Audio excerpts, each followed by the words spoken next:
Friends, these are the question number 42 onwards. These are related to chapter number 4, that is properties of matter, in the paper 1, that is the mechanics and properties of matter. So as we know that this chapter 4 deals with the surface tension and another very important property, that is elasticity.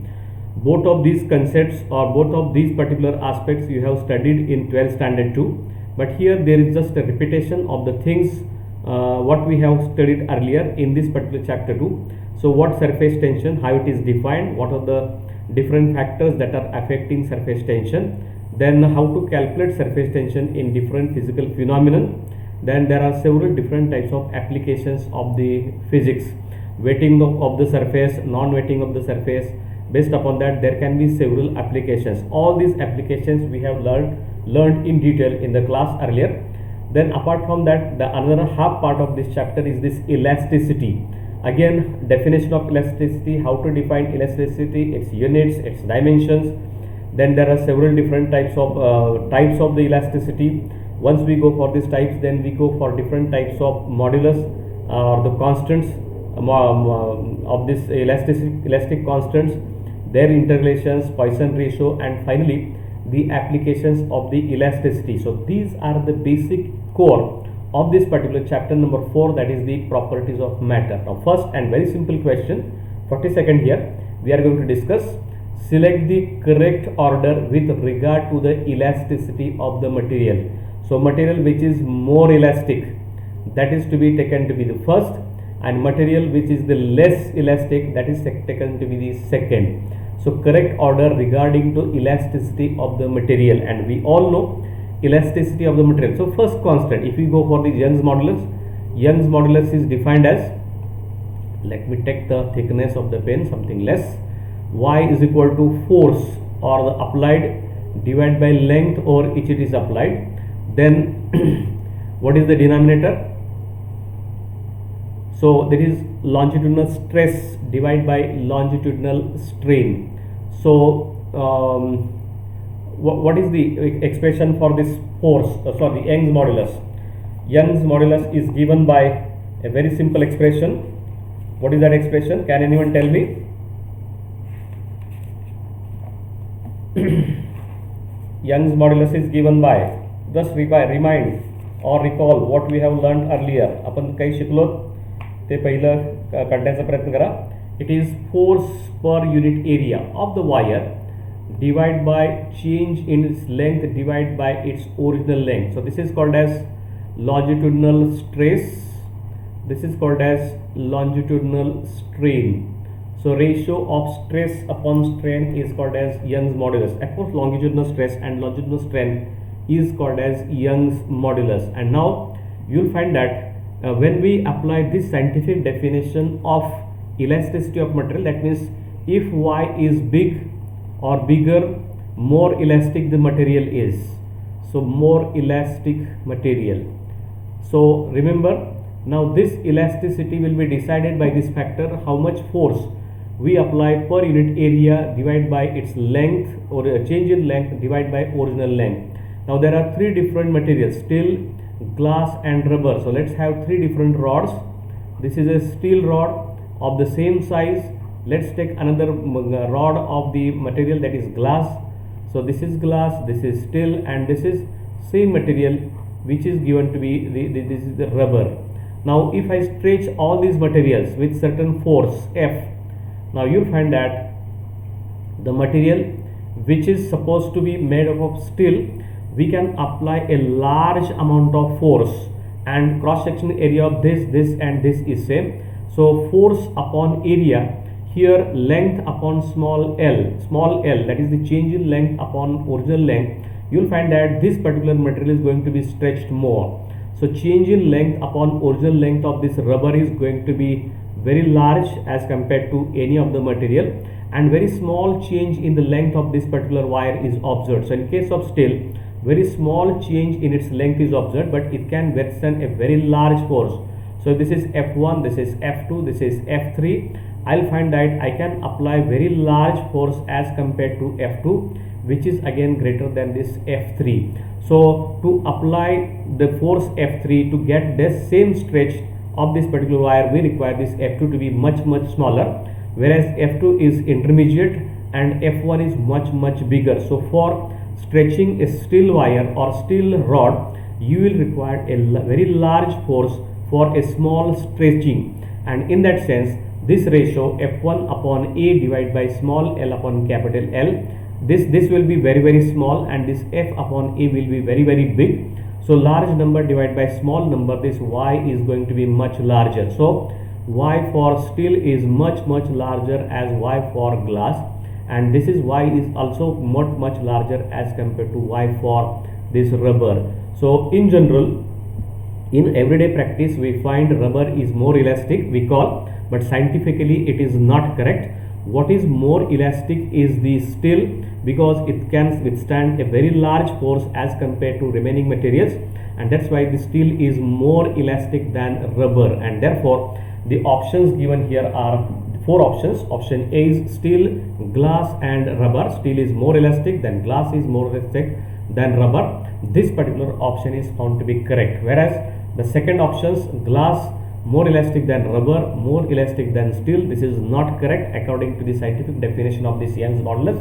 Similarly, this rubber more elastic than glass, then more elastic than steel. This is what our this common sense. So common sense tells you this, but the actual physical fact or the scientific fact tells you steel is more elastic as compared to glass as well as rubber, and therefore option A is the correct option out of these four options. So B is not correct, C is not correct, even D is also not correct, and therefore the correct option in this case is steel is more elastic than glass, which is more elastic than rubber. So rubber is least elastic, whereas glass, the steel is the most elastic, and therefore question number 42, even though it looks simpler, it goes against common sense. Common sense tells you rubber is more elastic than glass, more elastic than steel, but the picture is totally different. The elasticity of the material is dependent upon Young's value of the Young's modulus.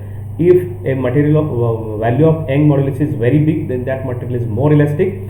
When the value of Young's modulus is less, then the material is less elastic. So this question also can be given in terms of these values of Y. So Y for steel, Young's modulus for steel can be given, Young's modulus for glass can be given, and Young's modulus for this rubber also can be given. And depending upon that also you can be asked, these are the three materials and these are the Young's modulus of the materials given. Based upon this information, select which material is more elastic, which material is less elastic. Again here we have to depend only on the values of Y. If Y is big, it is more elastic. If Y is small, it is less elastic, and therefore this question can be made that type of again by giving values of Young's modulus of these materials directly. So try to understand whenever we are asked such type of questions, concentrate upon the value of Y. Y tells you whether the material is more elastic or less elastic, and that can be tested from this question number 42 as we have mentioned here. Okay, then question number 43, the force responsible for a body regaining its shape after removal of deforming forces are. Okay, now this is again one of common sense example. This is a certain body. If it is stretched or if it is applied certain force over that, when I apply certain force from this upper side, you'll find that this particular body, its shape goes on, its size becomes somewhat smaller. Okay, so there is some change in its height. So this particular change, this particular, because of this application of this force, you'll find that there is some pressing of this particular, I am pressing this material or this body from the upper side, and therefore its height goes on decreasing. So small change, and you'll find that whenever such type of situation is there, when we apply this type of force inside a body, there comes a restoring, there comes a force inside, that is called as restoring force. So that type of force is developed which is proportional to the force applied. So restoring force gets created inside the body which is proportional to the applied force. So how much applied force I am applying, based upon that restoring force is there. So actually these forces are nothing but the intermolecular forces. So So the question reads here, the force responsible for a body regaining its shape after removal of deforming force. So this applied or deforming force is removed, and now what is, because of what that particular object regains its original shape, because of the property of elasticity. We have to identify the correct option here. There are four options. First option, a gravitational force between atoms. This is not correct. There is no gravitational force. Electromagnetic force between atoms. There may be a certain chance there.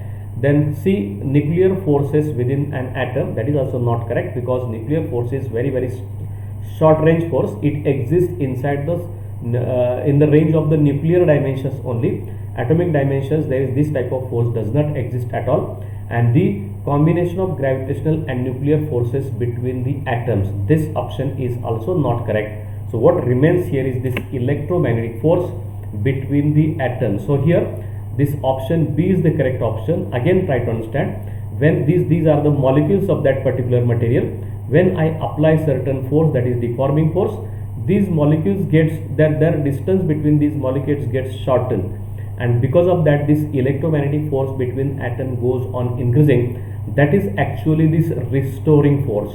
So I could have mentioned this word here, restoring force between the atom. This could have been again correct, but this actual restoring force is nothing but the electromagnetic force which gives rise to this type of restoring force, and because of that this particular material regains its original size and shape. So the force responsible for a body regaining its shape after removal of deforming forces are electromagnetic forces between atoms or molecules of that particular type of solid material.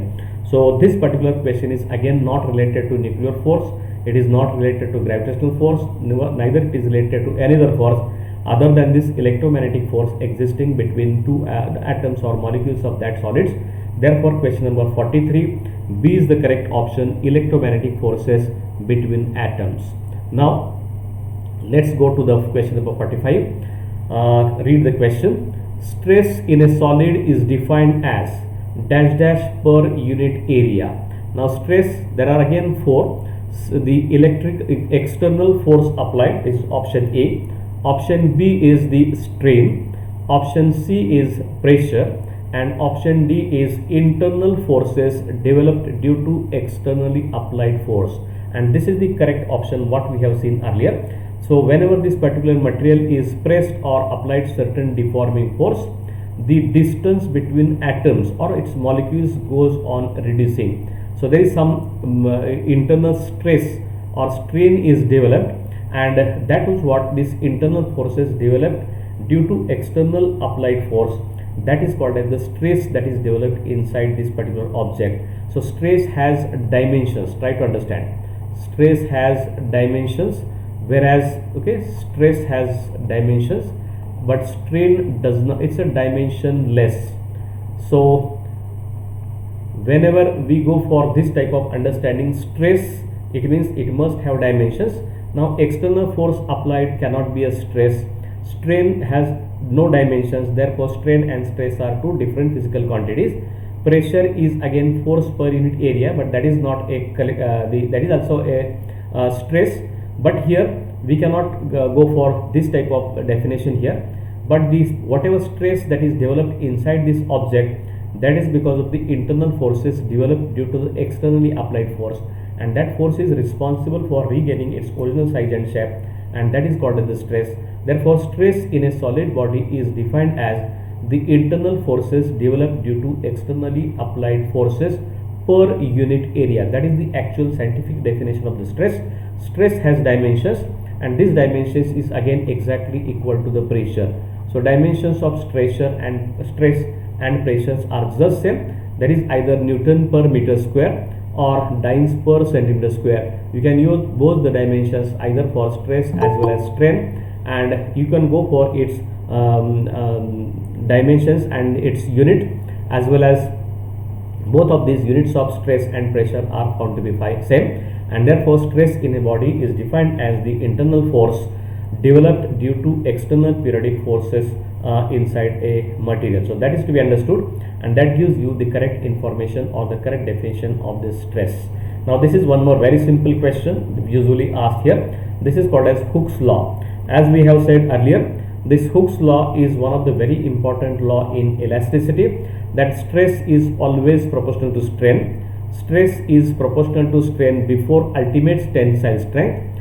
Stress is proportional to the strain under elastic limit, and stress and strain are never directly proportional. Out of this particular option is completely wrong. Out of these three options are partially correct. So this is correct, option B is correct, option C is correct, but this option C is the most correct because this word elastic limit comes here. So within elastic limit, stress and strain are proportional to each other. That means stress and strain are proportional to each other in the elastic limit.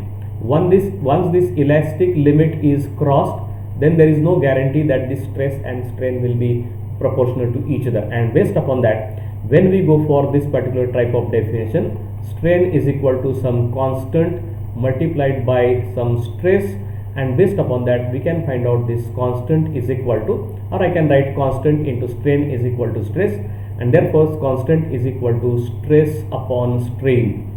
And this is what the definition we use in defining three different types of constant, that is the Young's modulus, which is given by longitudinal stress divided by longitudinal strain. So that is what we have already seen, force upon area divided by change in length of wire divided by its original wire, length of the wire. So that is called as Young's modulus. So its dimensions are again force per unit area, whatever dimensions, because these dimensions of L upon L gets cancelled, and whatever dimensions this pressure that remains here, that is the Young's modulus. Second modulus is called as bulk modulus, that is given by K. So it is force applied per unit area divided by change in volume divided by original volume. So this is called as the volume stress. This is called as volume stress divided by volume strain. So this is volume stress upon volume strain. That is the definition of this modulus, second modulus, that is called as modulus of rigidity, and this is what where we can use this particular type of stress upon into strain proportionality. There is Hooke's law can be used there, and that gives you the second definition, that is the bulk modulus of this bulk modulus.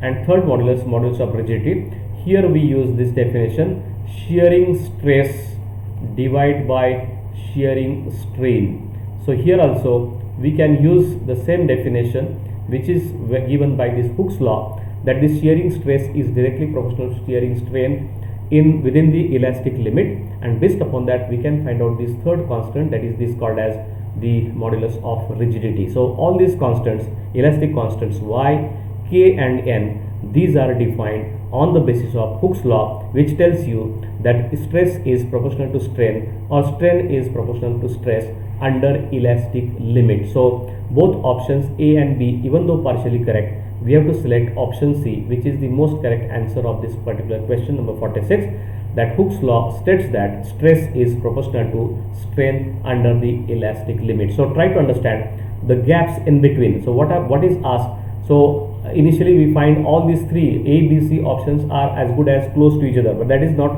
actually correct to the fact. Physical fact is different. So within elastic limit, this proportionality is hold between these physical quantities, otherwise it doesn't hold that way, and that's why it is difficult for us to go for option A and option B. Now the next question number 47, the stress corresponding to fracture point. So you might have drawn this diagram earlier. This fracture point is okay. This diagram, if you remember, I'll just redraw this diagram once again here. Regarding this, let me draw this diagram from the book. So you have drawn this diagram earlier. This diagram can be plotted in between these two things. Okay, this is tensile strain,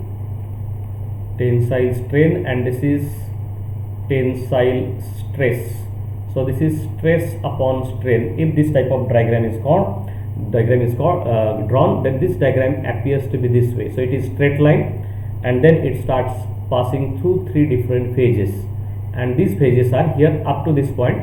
This is called as the proportionality limit. Okay, so proportionality limit. This is the point which is called as proportionality limit. Stress upon strain is proportional to in this range, that's why it is a straight line. Beyond that there is some point here, it is called as elastic limit. So elastic limit, this is at the maximum point where which this particular stress stress and strain proportionality law is valid. To this point, this is called as elastic limit. Then this is called as the maximum of this is called as the ultimate strength of that material. So ultimate strength. And finally this point where when we reach this particular tensile stress, this particular point is called as the breaking point. So these are the four different points which are to be understood and are to be known from this particular curve.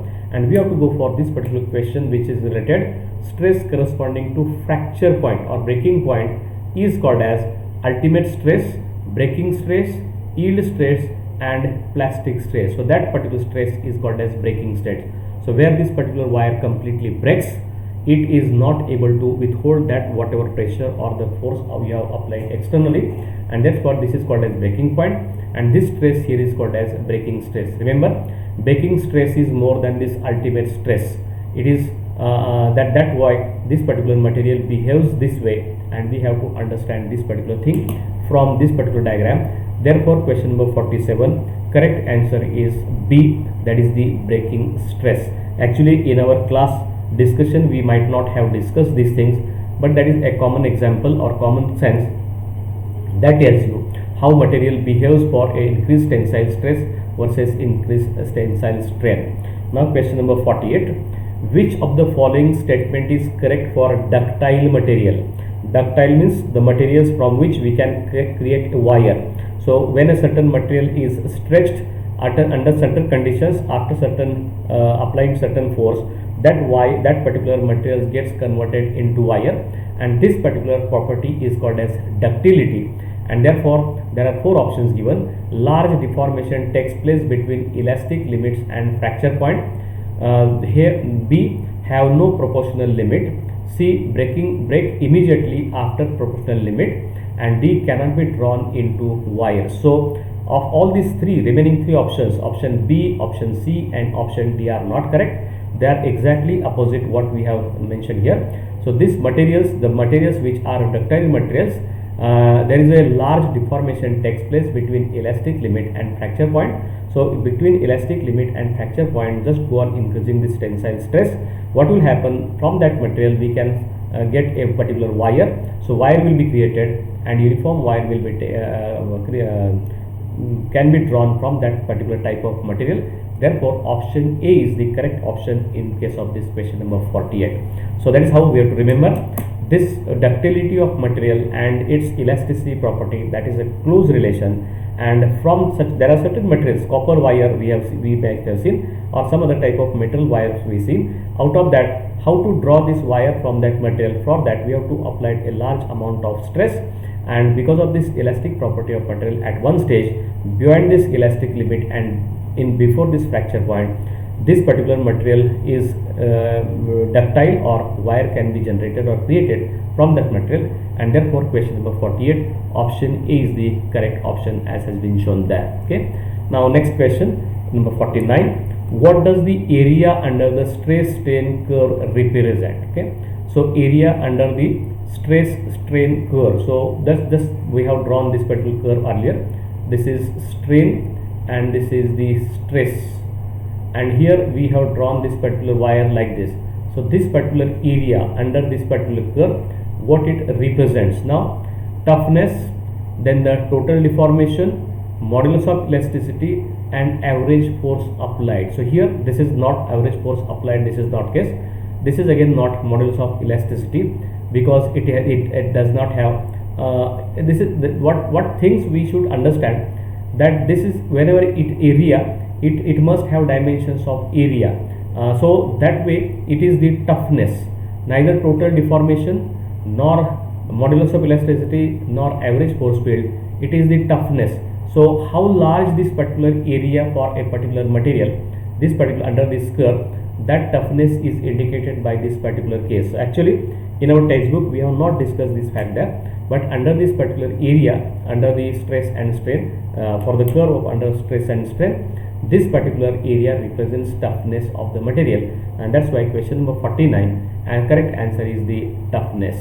Now question number 50, which of the following quantities have same SI unit as that of the modulus of elasticity? So see the modulus of elasticity, we have force per unit area divided by L upon capital L. Forget about this because these dimensions or units goes can cancel. Now here is force per unit area, that is Newton per meter square. These are the SI unit of this particular, for example this is y is equal to F upon A upon L upon capital L. Now this force has SI unit is Newton per meter square, Newton, and this area has units of meter square. So Newton per meter square, that is the units of each modulus of elasticity, and out of this given we have to just go for this force energy per unit volume. So this will be again energy will be joules per meter cube. This is the SI unit for this. Force per unit length, so force per unit length, as we have seen, this is nothing but surface tension we have defined. So this is the second quantity. Then energy is simply joules. Another simple definition we can use for this energy, that is work is given by F dot S. So F dot S is force is Newton and S is meter or centimeter, and this is again joules. So this is what energy and work are equivalent. So energy or work can be given by F dot into S. So Newton into meter is again the unit of that particular energy, that according to the definition of length, this definition of this particular work. And finally change in the length. So change in length is given by simply dl or small l or whatever. So we can understand, so energy per unit volume, the force per unit length, energy and change in volume. Now if I go for energy per unit volume out of this, now as we have seen, this work is going to be Newton per meter. Now if I multiply this energy and it is by volume, then it will be newtons into meter divided by volume is given by m cube, okay, meter cube. Out of this, one of the meter will get cancelled and you will get Newton upon meter square. So Newton upon meter square is again dimensions of this, unit of this elastic modulus. So here we can understand, when I go for dimensions of y or units of y, Young's modulus or any of the modulus, it comes to be Newton per meter square. But out of these four options, when I calculate energy per unit volume, I calculate this energy is equal to has dimensions of units of newtons per meter, volume has unit of meter cube. So out of this, one of the meter gets cancelled and one gets Newton per meter square, and therefore energy per unit volume and any modulus of elasticity, they have same SI units, that is Newton per meter square. So for that we must know this definition of work or energy given in terms of force and displacement, that must be known. From that we can find out this unit of this energy per unit volume is same as unit of this modulus of elasticity. So that requires a knowledge of mechanics, also that requires a knowledge of this particular material properties. Based upon that we can go for this simple calculation as shown by this question number 51. So A is the correct, 50, correct option of this is A as shown by this example. Now 51, on which of these following options is the continuity equation based? This is actually a example or the problem that is from the chapter number 3, that is the chapter 3 is its title is fluid mechanics. So from that, so here it is a work energy theorem, law of conservation of energy, conservation of mass and conservation of momentum. So correct option of this is work energy theorem. So this theorem, this particular continuity equation, I think you have written this continuity equation earlier. What is this continuity equation? Can anyone tell me?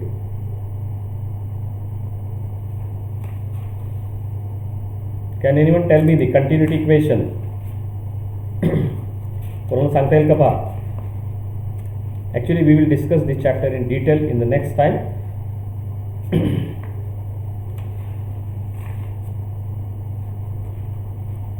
This continuity equation is equation of continuity. Okay, this is given by A1 times V1 times rho 1 is equal to A2 times V2 times rho 2. So this is what actually related to work energy theorem, or that is what the Bernoulli's theorem. So equation of continuity is the that is what they called as the work energy theorem.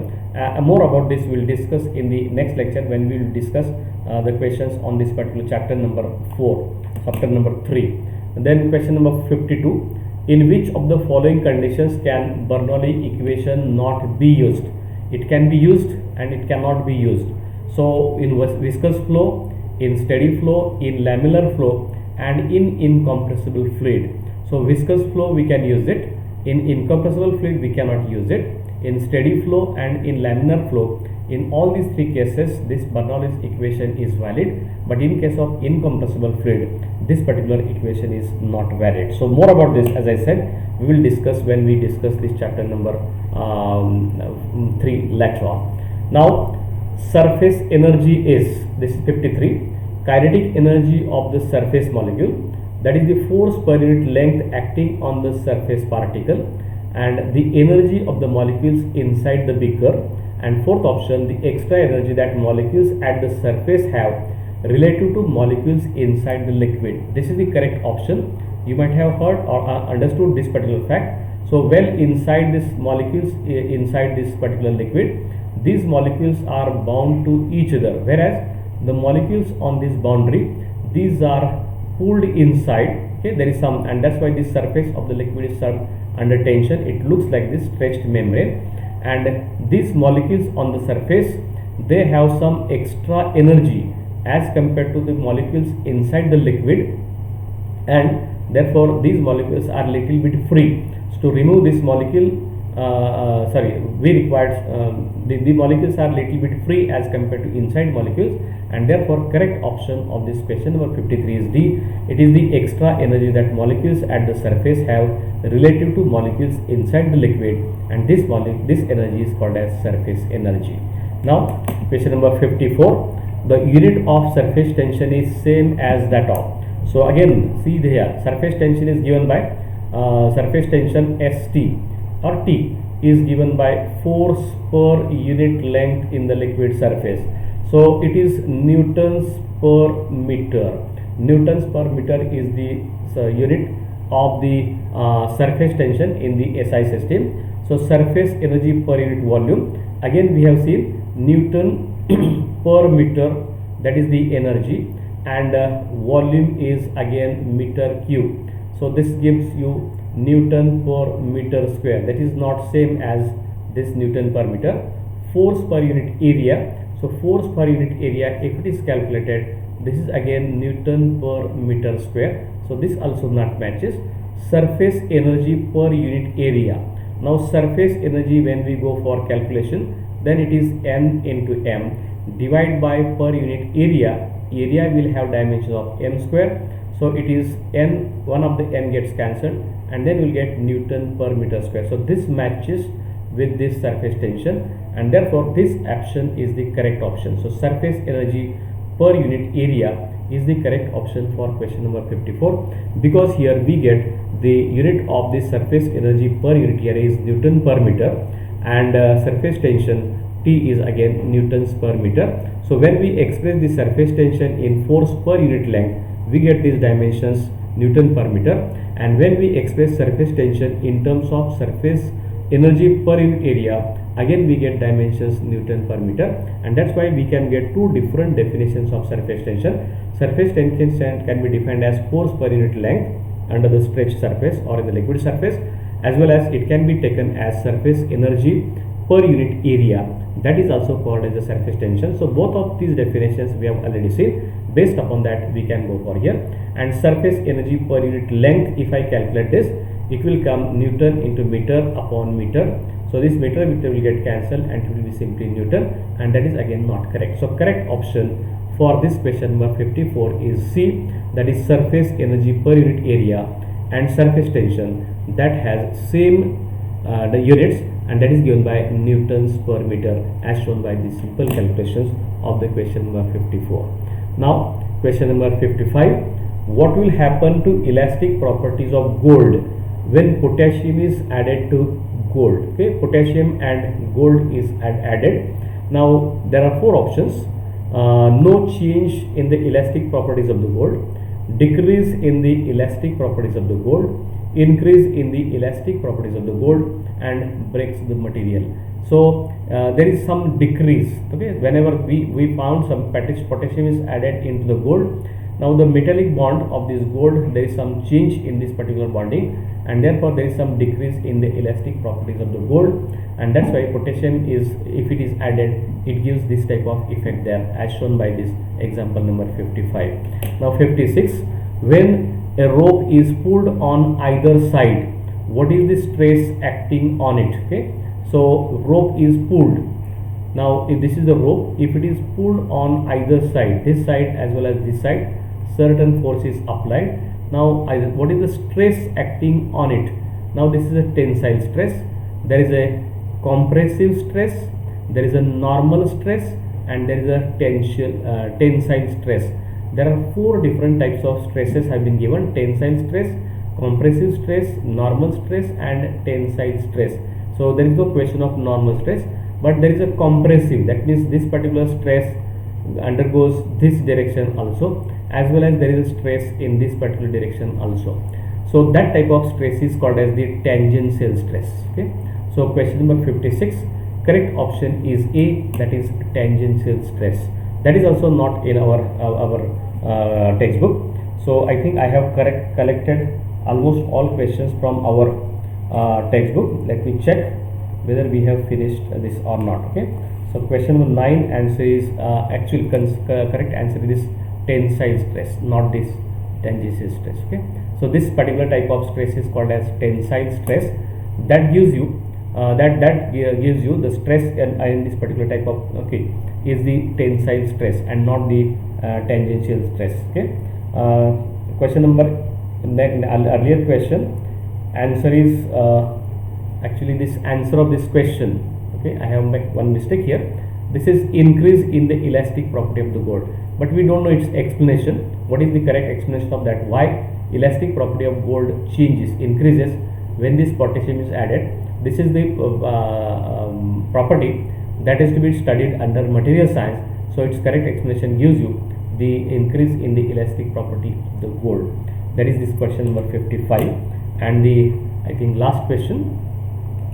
Just a minute. We'll go. Okay, two more questions. Okay, three questions. We'll just complete this and then we'll stop. A steel wire of length 2 meter is acted upon by a load of 10 newtons. Calculate the strain produced in the wire if the energy stored in the wire is 1.1 into 10 raised to minus 3 joules.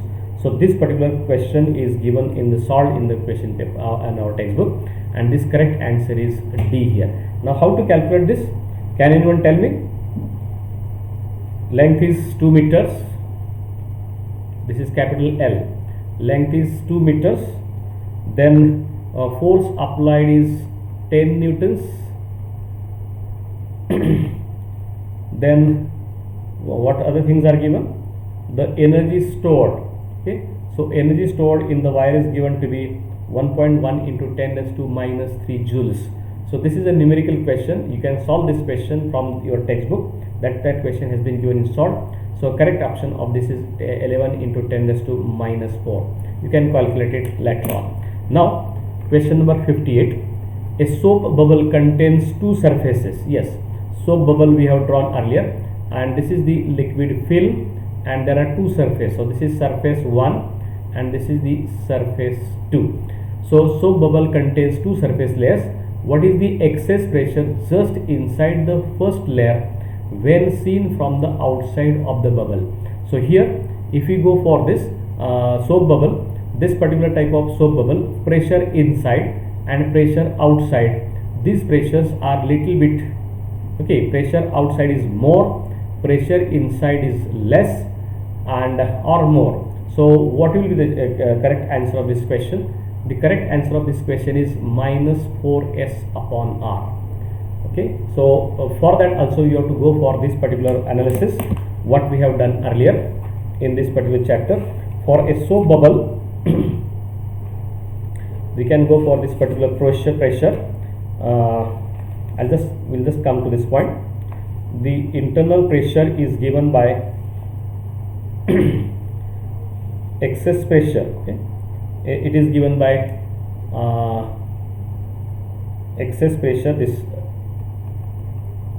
excess pressure is given by this P1 minus P2, and here if I go for this definition here, this is atmospheric pressure plus H rho g minus again atmospheric pressure plus H d into g. Okay, here this atmospheric pressure is the same, so this difference between H rho g minus this H d g, so that is the actual our discussion what we have done in case of Jaeger's experiment. But in case of soap bubble we need something more that is needed here.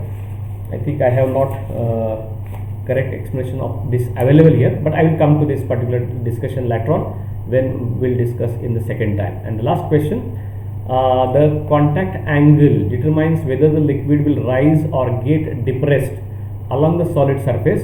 Select the correct statement regarding the same. Now first one, if the contact angle is found to be less than 90, that is called as acute angle, the liquid will have a raise along the solid surface. If the contact angle is found to be greater than 90, that is obtuse, then the liquid will have depressed along the solid surface, and liquid always rises along solid surface irrespective of contact angles. This is not correct. Liquid always gets depressed along the solid surface irrespective of the contact angle. That is also not correct. So the correct answer is the contact angle determines whether liquid will rise or get depressed along the solid surface. Select the correct statement regarding the same.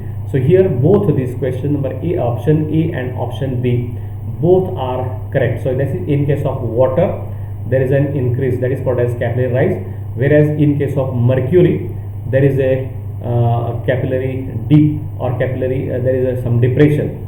So these particular things are observed there. So both of these options are correct, and in actual question paper you may get one of the option is correct, and that can be selected here. So these are few typical questions from this chapter number 4 which we have discussed here, barring only one problem of this particular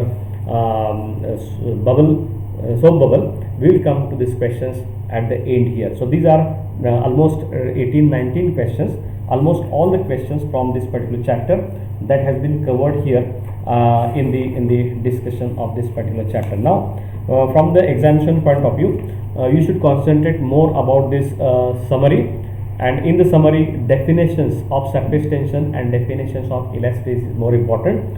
Then one can go for actual dimensions of this both the quantities elasticity as well as surface tension.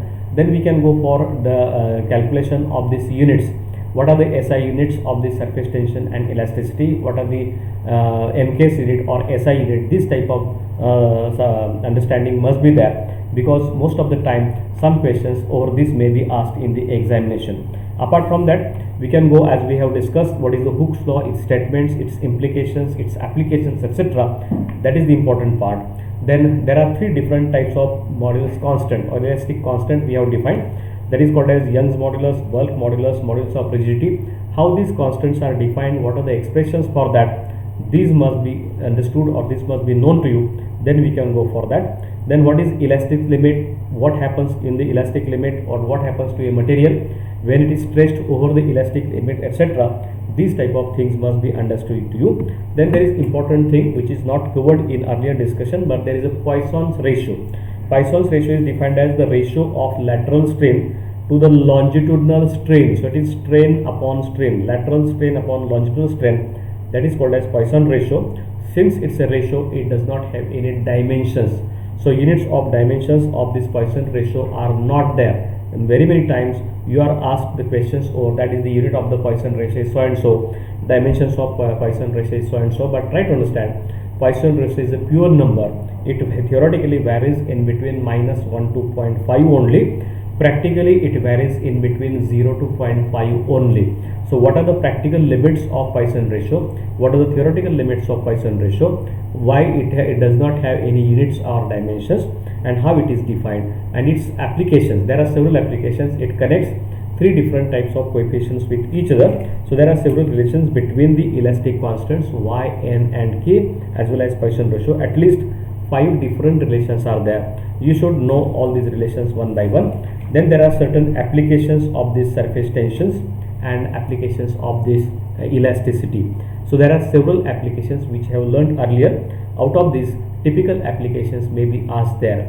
So why a sphere, this water molecule or the raindrop is usually spherical? Because of the property of surface tension. Such type of common sense questions may be asked over the chapter number 4. So while preparing for the examination, read all the chapters carefully one by one. There is no need to go for actual derivations. So derivations are not important here, but you should understand the concepts. And once you understand the concept and you are able to apply these concepts for a common examples, then it will be very easy for you to answer all of the questions that have been asked in the question paper. So here we have finished these questions on based upon this chapter number 4. In the next lecture, we are going to see the questions that are based upon chapter number 1, 3 and 4, 1, 2 and 3. So let me take the attendance and then we will discuss here. So just a minute.